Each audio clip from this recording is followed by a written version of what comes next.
guys. Good morning. It's still morning where I am. I got an unexpected day off, so I'm enjoying it.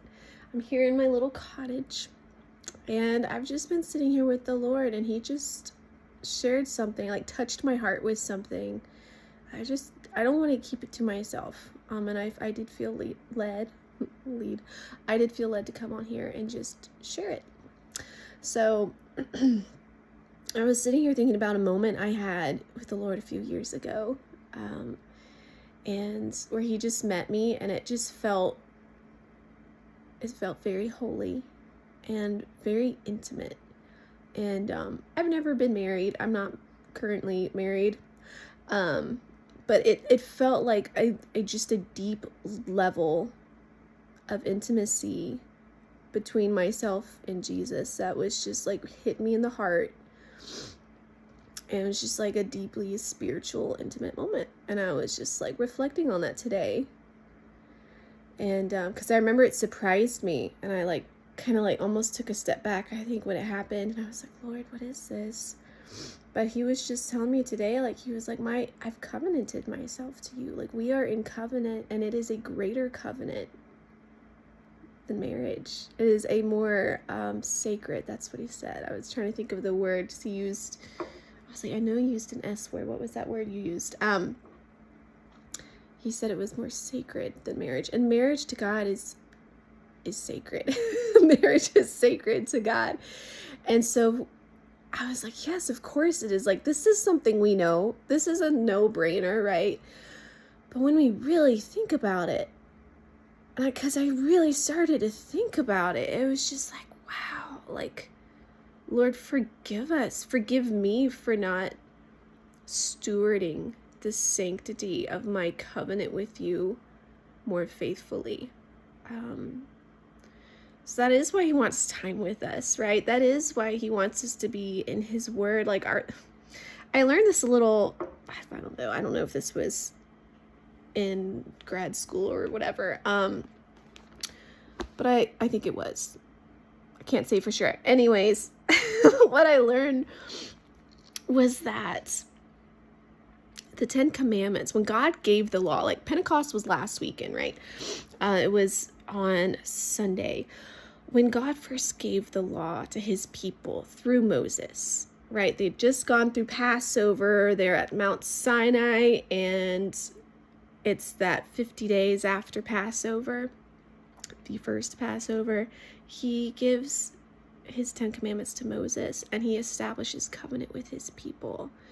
And what I understand about how things worked back then, what that was understood to be in the culture, in the times, and specifically with His people, was that God was establishing a marriage covenant with Israel. And it was customary at that time when a husband and a wife came together in marriage for the ceremony, and they vowed themselves to each other and to God. And they set God as the head over their house. The husband would come with a list, and the list was, these are going to be the principles that not just define our marriage, right?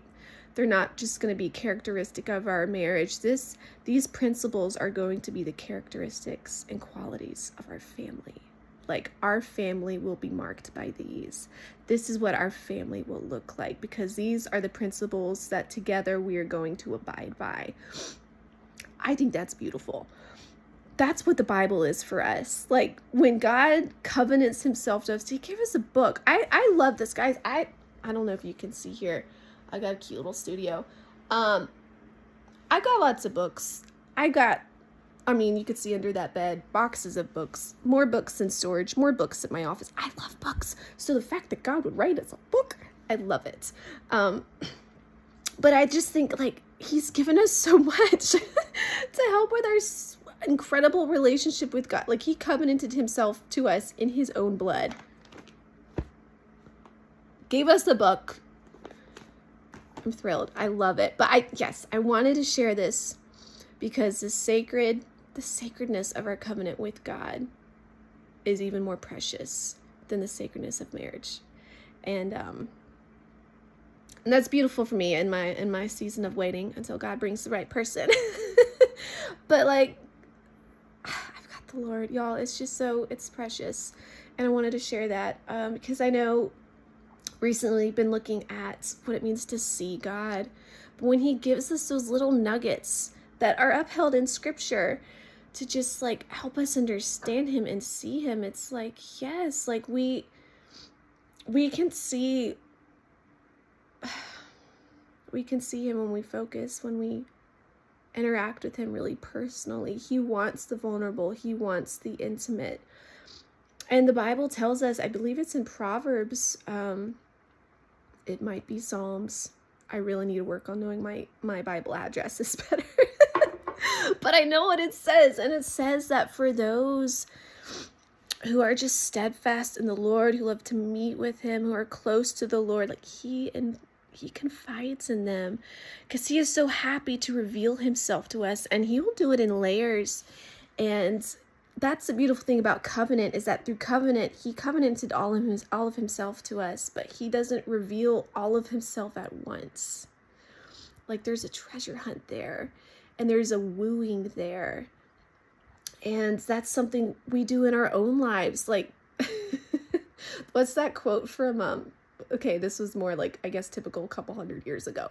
But that quote from Pride and Prejudice, it's when Charlotte is like, hey, no, just, I think you should snatch up the man now. And once you're married, there'll be plenty of time to get to know each other.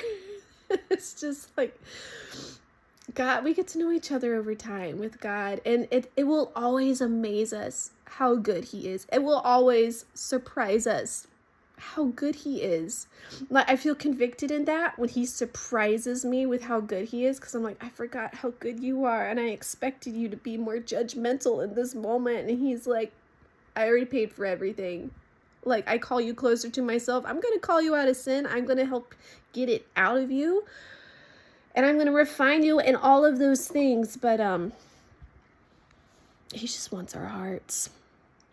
And as we give him our hearts more and more and let him reign over our hearts, he makes our hearts to be more like his. I love that. Anyways, these are my coffee thoughts this morning. I will be doing more about seeing God. That's just something that's clearly on his heart. But let this be a little nugget there of like what it can look like to see God throughout your day. Maybe if you're married, like, pay attention to the ways that you interact with your husband or your wife. Like, God is so in marriage, and he sees himself in a lot of ways as like betrothed to us, married to us, in all holiness and every way that it was meant to be, because we are in a broken world. But what God has done for us can never be unbroken, can never be broken, can never be broken. Well, it can never be undone, what he did for us, and what he did for us can never be broken. Okay, words are important. We need to use our words carefully. All right, have a blessed day, guys.